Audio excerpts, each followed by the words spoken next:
말씀 나누도록 하겠습니다. 다들 어떻게 가을을 잘 보내고 계신가요? 이제 가을 같죠? 가을이 밖에 보니까 이제 단풍이 많이 들었더라고요. 빨갛게 노랗게 나무가 옷을 갈아입는다라고 하죠. 낭만 있는 표현으로 옷을 갈아입는다 하죠. 근데 이제 조금 팩폭이라고 하죠. 정확하게 하자면 약간 이런 거예요. 한겨울에 얼음이 꽝꽝 얼어 있어요. 얼음이 꽝꽝 얼어 있는데 그 얼음이 녹으면 뭐가 될까요? 한겨울이에요. 온 세상이 꽝꽝 얼었어요. 이제 얼음이 녹아요. 그럼 뭐가 되죠? 뭐가 되죠? 얼음이 녹으면 뭐가 돼요? 물이라고 하는 분들은 이제 낭만이 없는 분들이에요. 얼음이 녹으면 이제 온 세상이 녹으면서 봄이 오잖아요. 이렇게 낭만 있는 그 관점에서 보면은 옷을 갈아입는 거예요. 근데 빨갛게 노랗게 물이 든다? 그건 이제 나무가 시들어가는 거예요. 나무가 죽어가는 거죠. 이파리가 다 떨어지고 이제 나뭇가지의 수분도 마르고 죽어가는 것처럼 보입니다. 근데 사실 그때가 나무가 가장 중요한 일을 하고 있는 겁니다. 눈에 보이는 땅 속에 뿌리에서부터 준비를 하는 거예요. 겨울을 준비하고 그 다음 봄을 준비하고 있는 과정이죠. 겨울이 다가오는 이 시간은 잠시 멈춰가는 시간이 아니라 그 다음을 준비하는 시간입니다. 겉으로는 아무 일도 일어나지 않는 것 같아요. 그러나 보이지 않는 곳에서는 새로운 생명이 움틀 준비를 하고 있는 시간이다라는 것이죠. 이처럼 우리 인생에도 겨울을 준비해야 하는 시간이 있습니다. 기도해도 응답이 없어요. 뭔가 일도 안 풀려요. 내 삶은 변하는 거 없는데 시간만 흘러 있는 것 같아요.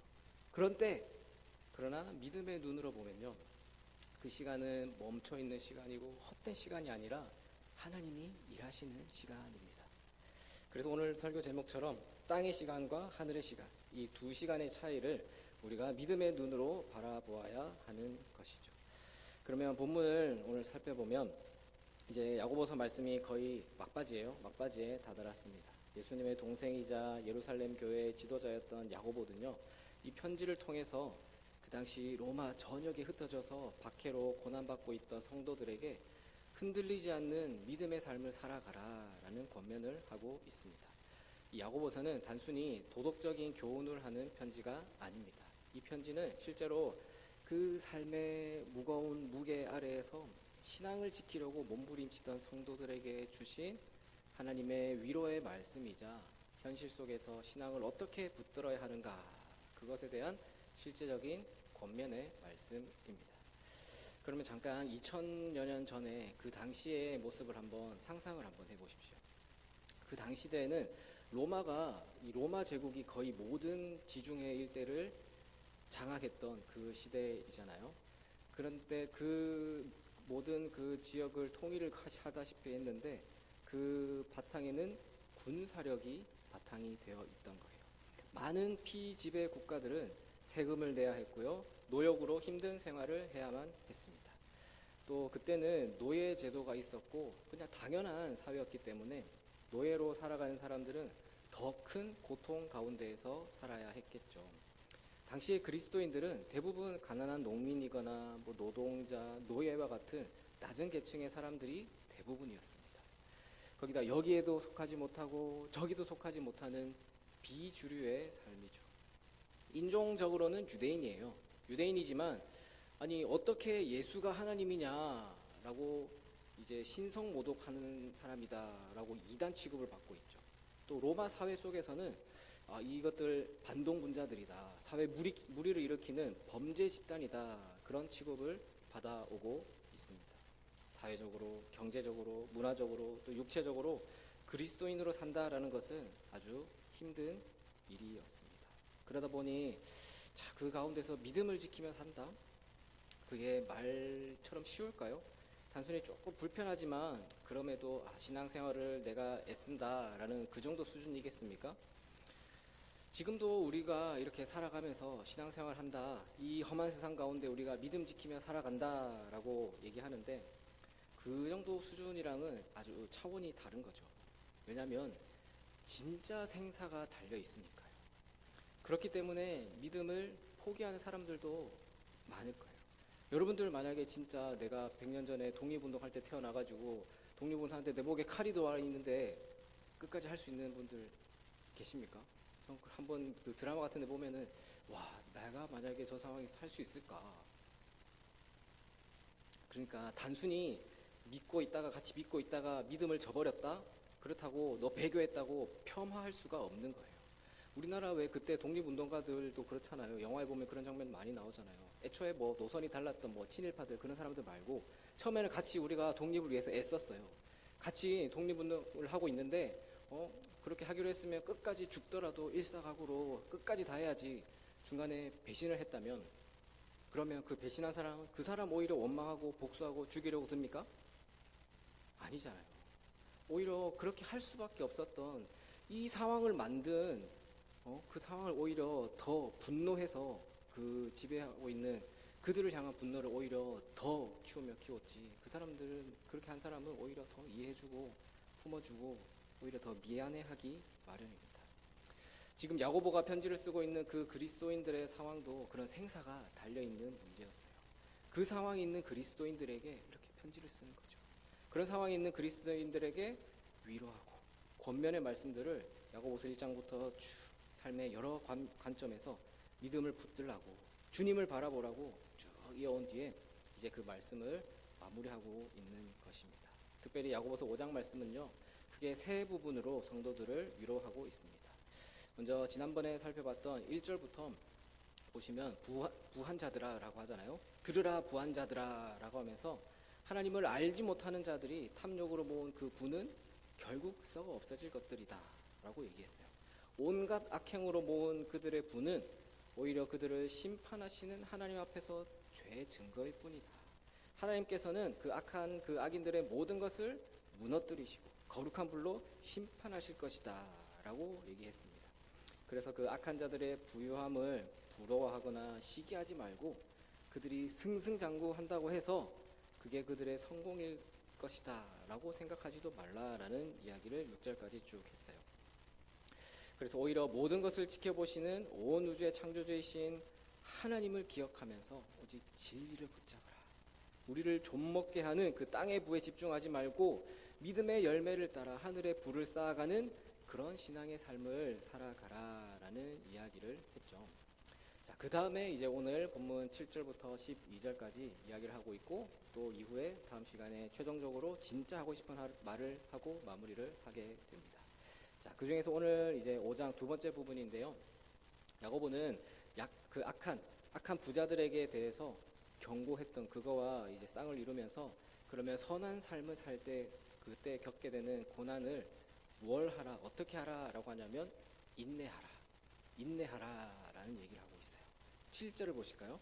7절 말씀을 보시면 그러므로 형제들아 주께서 강림하시기까지 길이 참으라. 보라 농부가 땅에서 나는 귀한 열매를 바라고 길이 참아 이른 비와 늦은 비를 기다리나니 라고 하죠. 야고보는 앞에 6절까지에서는 부한 자들아라고 물론 이제 듣는 사람은 믿는 사람들이니까 믿는 사람들에게 저들 저렇게 될 거야 라는 의미긴 하지만 부한 자들 그리스도를 모르는 예수님을 모르는 그 악한 부한 자들을 향한 경고의 말씀을 마친 후에 이제야 비로소 형제들아 그러므로 형제들아라고 이야기를 하는 거예요. 이제 성도들에게 진짜 권면을 하는 거죠. 그래서 권면하는 겁니다. 주님이 다시 오실 때까지 길이 참고 견딥시다. 마치 농부가 귀한 열매를 기대하면서 오래오래 참는 것처럼 때에 맞는 비를 기다리는 것처럼 우리도 마음을 굳게 하고 인내합시다 라는 이야기를 하는 거죠. 왜요? 8절에서 주의 강림이 가까우니라. 주의 강림이 가까우니라. 야고보는 이 믿음 생활이라는 것이 다름 아닌 인내하는 것이다 라는 것을 말하고 있습니다. 인내, 참는 것 참 어렵죠. 인내는 시간과의 싸움이기 때문에 어렵습니다. 시간은 우리가 어떻게 통제할 수 없는 거예요. 지나간 시간 되돌릴 수 없죠. 다가온 시간도 미리 알 수가 없습니다. 마치 안개가 가득 껴있는 그 도로를 지나가는 것처럼 한 치 앞을 알 수 없는 것이 시간입니다. 이런 시간을 버텨낸다라는 것은요, 참 그 자체로, 그 가운데 있으면 그 자체로 고통입니다. 주님, 이 고통이 언제 끝납니까? 이 삶이 언제 끝나고 내 삶이 언제나 좀 회복되겠습니까? 나아지겠습니까? 라는 이렇게 질문한다는 것은 참 그 자체로 어려운 삶, 힘든 삶 가운데 있다라는 것이죠. 그러나 오늘 본문은요, 우리에게 조금 다른 관점을 제시합니다. 그리스도인들, 우리에게 있어서 인내는 시간을 그냥 그 가운데에서 버텨내는 것이 아니라 그 가운데에서 주님과 함께하는 시간이다 라는 것을 이야기하고 있는 거예요. 그리고 우리의 시선을 지금 이 고난 가운데 인내하고 있는, 조금만 버티면 된다라는 그 시간에만 초점을 두는 게 아니라 그 고난의 시간에 함께하고 계시는 주님께 초점을 두고, 시간에 초점을 두는 게 아니라 함께하는 함께하는 주님, 하나님, 예수 그리스도가 우리와 함께하고 계신다, 곧 오신다, 그것 이제 바로 인내해야 된다, 그렇기 때문에 인내해야 된다라는 그 이야기를 하고 있는 겁니다. 마치 이런 거예요. 쉽게 얘기하면 엘리베이터 이야기를 전에 한번 한 것 같은데, 1800년 중후반 때 미국에는 그때부터 고층 빌딩의 붐이 일어났다고 해요. 1800년 중후반이면 우리나라 아직 그 기와집도 아니고 초가집에 꽃가마 타고 다닐 그런 시대였는데, 그 당시에 그랬으니 정말 별천지였겠죠. 자, 그때 그렇게 고층 빌딩이 세워질 수 있었던 이유가 뭐 여러 가지가 있지만 바로 엘리베이터래요. 엘리베이터가 있었기 때문에 고층 빌딩이 세워질 수 있었습니다. 엘리베이터 그 원리는 그냥 기중기라든지 그 물건을 막 도르래 사용해서 들어올리는 그런 방법은 더 옛날에 막 고대 이집트 피라미드 지을 때도 사용됐으니까 그런 원리는 생소한 게 아니래요. 근데 다만 이제 수직으로 높게 안정성 있게 오르내리게 만든 게 엘리베이터. 그 엘리베이터 회사 중에서 오티스라는 회사래요. 오티스 한번 엘리베이터에 붙어 있는 거 보셨어요? 이 오티스라는 회사가 지금은 우리 저기 잠실 롯데타워 있잖아요. 거기에 그 엘리베이터가 이 오티스 거래요. 지금은 그 100층이 넘는 그 높이를 한 1분 안에 쫙 올라가니까 얼마나 기술도 좋고 빨라요. 근데 처음에 만들었던 그때 그 당시에는 기술이 이제 한계가 있으니까 당연히 느렸겠죠. 그러니까 사람들이 참 불만이 많은 거예요. 너무 느리다고. 그때 어떻게 해서 불만을 없앴을까요? 거울을 붙인 거예요. 거울. 엘리베이터 안에 거울을 붙인 거예요. 우리 교회도 엘리베이터 거울이 있잖아요. 일단 거울은 답답한 그 좁은 폐쇄된 공간에서 조금 그 답답함을 덜하게 해줘요. 또 거울 보면서 옷도 한번 다듬고 또 얼굴에 뭐 묻은 거 없나 확인하면서 시간 가는 줄 모르게 되고 어느새 엘리베이터가 도착해 있다라고 느끼게 되는 거죠. 거울이 설치된 엘리베이터를 탄 사람은 답답함과 지루함을 느끼지 못하는 겁니다. 결국 그 올라가는 속도가 문제가 아니라 마음의 문제였던 것이죠. 이 이야기는 성경이 우리에게 가르쳐주는 인내의 길과 닮아 있는 부분이 있습니다. 우리의 시선이 우리가 바라는 것에만 머물러 있고 그 시간에만 머물러 있으면요, 우리 삶은 매일매일이 그저 버텨내야만 하는 답답하고 힘든 순간이 될 수밖에 없습니다. 그러나 그리스도인의 인내는 우리 예수님께 주목하는 인내입니다. 우리 예수님께서 오늘 이 순간 내 삶 속에 함께 하신다라는 그것을 기억하는 인내이자 우리 주님이 반드시 우리에게 다시 오실 것이다 라는 것을 기다리는 인내입니다. 그래서 야고보는 성도들에게 7절을 시작하면서 주께서 강림하시기까지 길이 참으라 라고 말한 거예요. 길이 참는다 라는 건요, 이 헬라어의 원 의미는 마음의 온도를 낮추다라는 의미가 있어요. 마음의 온도를 낮추는 거예요. 무슨 뜻이냐면 급하게 생각하지 말라, 서두르지 말라라는 거예요. 불의한 이 세상이 앞서가는 것 같고 내 인생은 정제된 것 같이, 정체되어 있는 것 같이 보여도 주님 언제 오시지 하면서 그렇게 조급해하지 말고, 또 곧 오실 거니까 모르겠다, 나 몰라라 하지도 말고, 그렇게 배교하지도 말고 이 시간의 주인은 하나님이심을 인정하라라는 의미의 말씀입니다. 그래서 야고보는 인내를 설명하면서 농부의 비유를 들죠. 농부가 씨앗을 심고 나면 그 바로 열매를 얻는 게 아니잖아요. 이른 비가 내려서 씨앗이 싹을 틔우고 또 늦은 비가 내려서 열매가 익을 때까지 기다려야 합니다. 이 기다림은 무기력한 그런 시간이 아니라 생명이 자라는 시간입니다. 그 느린 엘리베이터 안의 사람들은 거울을 보면서 어느 순간 목적지에 도착해 있죠. 속도는 그대로였지만 시선이 바뀌니까 시간의 체감이 달라진 거예요. 그리스도의 인내는 바로 이 시선이 바뀌는 것부터, 시선의 전환에서 시작됩니다. 주님은 이 지금 나의 이 시련 가운데, 이 시간 가운데 나와 함께 하신다.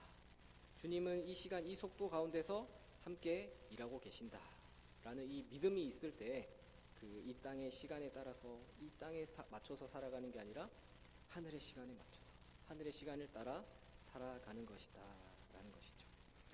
그렇기 때문에 모든 그리스도인들에게 있어서 시간이라는 거 낭비되는 시간은 없습니다. 무작정 기다리고만 있는 시간도 없고요, 의미 없는 시간도 없습니다. 모든 시간이 주님 안에서 사용되는 시간, 주님께서 주님의 뜻을 이루어가는 시간인 것입니다. 그렇게 그리스도인에게 있어서 인내라는 것은요, 그냥 무작정 그저 버텨내야만 하는 그런 시간이 아니라 주님의 길을, 주님이 인도하실 길을 기대하는 시간이 되는 것이죠. 야고보는 그렇게 하늘의 시간을 사는 그 인내의 삶이 구체적으로 어떻게 드러나는지를 두 가지로 보여주고 있어요. 첫 번째가 인내의 사람은 원망하지 않는다라는 거예요.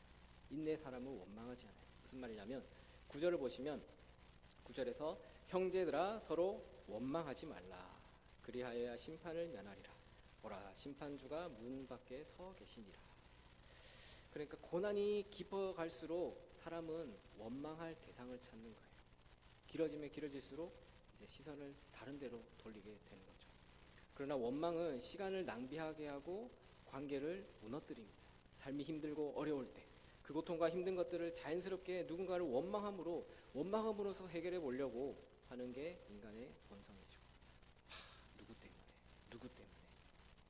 사실 이렇게 누군가를 탓하는 것도 그 엘리베이터에 거울을 설치하는 것과 같은 원리예요.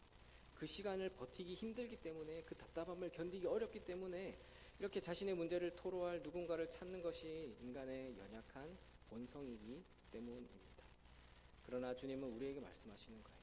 너의 시선을 그 사람에게 두지 말고 나에게 두라라고요. 주님은 우리 인생 속에서 최악의 상황도 가장 의미 있는 시간으로 바꾸시는 분이십니다. 그래서 10절에서 말하는 거예요. 10절에서 형제들아 주의 이름으로 말한 선지자들을 고난과 오래 참음의 본으로 삼으라. 고난 중에도 주의 이름으로 그렇게 말씀을 전해주는 선지자들을 본으로 삼으라. 그들을 고난 중에도 말씀을 전해주는 그 선지자들을 본으로 삼으라라는 겁니다. 그러면서 11절에 욥 이야기를 하잖아요. 욥의 인내를 들었지 않느냐. 욥 다 알지 않느냐. 그 결말이 어떻게 되냐. 다 알지 않느냐. 그 욥의 하나님이 우리의 하나님이다 라는 이야기를 하는 겁니다. 욥의 하나님이 우리의 하나님이십니다. 그 하나님은 지금도 억울한 자의 호소를 들으시고 인내하는 자의 믿음을 받으시고 열매 맺게 하시는 하나님이십니다. 그렇게 하늘의 시간을 사는 사람은 그렇게 첫 번째로는 원망을 하지 않고요, 두 번째는 헛된 맹세를 하지 않는다라는 거예요. 헛된 맹세를 하지 않는데요. 맹세를 하지 않는다. 무슨 말일까요? 12절 말씀이에요. 12절 말씀 보시면 내 형제들아 무엇보다도 맹세하지 말지니 하늘로나 땅으로나 아무 다른 것으로도 맹세하지 말고 오직 너희가 그렇다고 생각하는 것은 그렇다 하고 아니라고 생각하는 것은 아니라 하여 정죄받음을 면하라. 자, 이 맹세하는 것은 뭐냐면요, 당신에게 맹세합니다. 그 당시에 이렇게 맹세한다라는 것은 그냥 단순히 약속하는 게 아니었어요. 이렇게 맹세하는 것도 우리는 요즘은 재판정에 서가지고 선서 맹세를 하지만 그렇게 하고서도 위증하잖아요. 근데 그 당시에는 맹세한다라는 게 엄청 그 중압감이 달랐습니다. 그 당시 유대인 사회에서는 하늘을 맹세하든 땅에 맹세하든 예루살렘 성전을 두고 맹세하든 맹세하는 문화가 있었다고 해요. 그래서 지금 영어 표현에도 보면 I swear to God, 하나님께 맹세, 나 신에게 맹세하고 하는데 나는 이러이러해 라는 그런 표현을 남발을 오히려 하거든요. 근데 그 당시 유대인 사회에서는 하나님이라는 그 표현, 하나님이라는 표현 대신 하늘, 땅, 성전 이런 표현을 하고서 그 맹세를 했다라고 해요. 자, 이런 습관은 결국 하나님을 신뢰하지 못하는 마음에서 비롯된 거예요. 그래서 예수님도 마태복음 5장에서 하늘로도 하지 말고 땅으로도 맹세하지 말라라는 말씀을 그 산상수훈 가운데 하시거든요. 그러니까 야고보의 그 의도가 이런 거예요. 너희가 굳이 맹세하지 않아도 너희의 말 자체가 신뢰할 만한 그런 말이 되어야 돼. 너희가 그런 뭐 하늘에 맹세해, 나는 하나님께 맹세해라는 그렇게 맹세를 하지 않아도 너희의 말 자체가, 너희의 언행 자체가 신뢰할 만한 그런 언행을 하는 그런 사람이 너희가 되어야 돼. 그러니까 성도로서 진실되어라. 진실함을 강조하는 것입니다. 믿음의 사람은요, 어떤 맹세를 하면서 자신을 증명하지 않아요. 그 대신 하나님 앞에서 그 말이 다르고요, 행위가 다른 거예요. 그러면 그렇다라고 하면 그런 거고, 아니다라고 하면 아니다라고 말할 수 있는 정직함. 그게 바로 하늘의 시간을 사는 사람의 언어이자 행위다라는 이야기를 하고 있습니다. 우리가 살아가는 이 땅의 시간은 참 빨라요. 빠르고 잔혹합니다. 사람들은 시간 앞에서 참 초조해하고 성공을 위해서 더 많은 것을 움켜쥐려고 합니다. 그러나 그 시간은 결국에는 썩을 불을 위해서 쌓는 시간입니다. 오늘 말씀은 그 시간 가운데 우리에게 그 시간 가운데 인내해야 된다라는 것을 가르쳐주고 있습니다. 그리스도인에게 인내는요, 세상 사람들의 그 땅의 인내와는 다릅니다. 세상 사람들의 인내라고 하면은 성공을 위해서, 내가 이것을 성취하기 위해서, 부를 쌓기 위해서, 명예를 얻기 위해서, 권력과 안정을 취하기 위해서 그런 것들을 기대하면서 그냥 참고 견디는 것을 뜻하죠. 이런 것들을 이루기 위한 노력과 수고, 그거를 인내라고 세상에서는 표현을 합니다. 그러나 본문이 우리에게 가르쳐주는 그리스도인의 인내는 그것과는 다른 거예요. 하늘의 시간은 다릅니다. 하늘의 시간은 기다림의 시간, 주님이 일하시는 시간, 그리고 결국 완성의 시간입니다. 우리의 인내는 결코 낭비가 아니에요. 헛된 게 아니에요. 그 시간 속에서 주님은 보이지 않게 씨앗을 자라게 하시면서 또 때가 되면은 풍성한 열매로 응답을 하시는 분이십니다. 땅의 시간은요, 그냥 그저 버티는 시간이지만 하늘의 시간은 열매를 맺기 위한 시간이에요. 땅의 시간은 내가 이렇게 해보려고 움직이는 시간이지만 하늘의 시간은 주님이 일하시는 시간입니다. 그리스도인의 인내는 주님과 동행함으로부터 오는 인내입니다. 주님과 동행하기에 다가오는 그 모든 어려움을 감내하는 인내이자 그럼에도 불구하고 주님과 동행하는 삶이 가장 값진 삶이다. 그 삶을 신뢰하는 것이 인내다라는 이야기를 하고 있습니다. 야고보 말씀처럼 주의 강림이 가까우니라. 그 강림이 주님 오실 날이 가까웠다. 그날 우리의 모든 인내는 열매가 될 것입니다. 그 기다림이 헛되지 않았음을 주님께서 오셔서 증명해 주실 것이고요. 서두에 말씀드렸던 그 단풍이 드는 것과 마찬가지로요. 비슷한 중국의 대나무 이야기가 있어요. 대나무. 중국의 모소 대나무라는 품종이 있거든요. 이 대나무는 성장 속도가 엄청 빨라요. 근데 흥미로운 게 처음에는 심어놓고 한 4년, 5년은 거의 보이지도 않고 자라지 않는 것처럼 보인다라는 거예요. 그러나 그 시간 동안, 그 5년이라는 시간 동안 대나무는 땅 속에서 아주 깊고 단단한 뿌리를 내리고 있습니다. 그리고 5년이 지난 시점부터 매일 하루에 수십 센치씩 1m 가까이 그렇게 자라서 불과 몇 달 만에 10m가 넘는 그런 대나무 숲이 완성된다라고 합니다. 5년 가까운 그 시간 동안 아무 일도 일어나지 않는 것 같아 보였지만 사실 그 5년이라는 시간은 뿌리의 시간이었죠. 성장의 시간이었죠. 바로 우리 오늘 얘기하는 하늘의 시간이다라는 겁니다. 우리 인생도 마찬가지예요. 기도해도 응답이 없는 것 같아요. 눈에 띄는 삶의 변화도 없고요. 나만 뒤처지고 제자리 걸음하는 것 같아도 하나님은 우리 인생의 뿌리를 깊이 내리고 계신 것입니다. 그래서 우리가 낙심할 필요가 없는 거예요. 눈에 보이진 않아도 하나님을 반드시 일하고 계십니다. 그러므로 우리의 인내는 지금 이렇게 우리가 인내하고 있는 이 시간은 결코 헛된 시간이 아닙니다. 우리의 이 인내 속에서 하늘의 시간을 우리가 살아감으로써 하나님은 일하고 계십니다. 그러므로 우리 사랑하는 성도 여러분, 오늘 이 땅에 썩어질 불을 위한 이 땅의 시간에 따라 살아가느라 쓰면서 참 믿음 흔들리지 마십시오. 그 시간을 두려워하지 마십시오. 주님이 그 시간을 거룩한 하늘의 시간으로 만들어 주실 겁니다. 우리의 오늘이 주님의 손에 붙잡혀 있다면 우리는 하늘의 시간을 살아가고 있는 것입니다. 그렇기 때문에 우리가 그 믿음을 따라서 그 길을 따라서 우리에게 주어진 시간을 이 땅의 시간으로 살아가는 것이 아니라 하늘의 시간을 따라서 하루하루 우리가 주님과 동행하는 그런 삶을 살아가시는 여러분들이 다 되시기를 주님의 이름으로 축원합니다. 기도하겠습니다.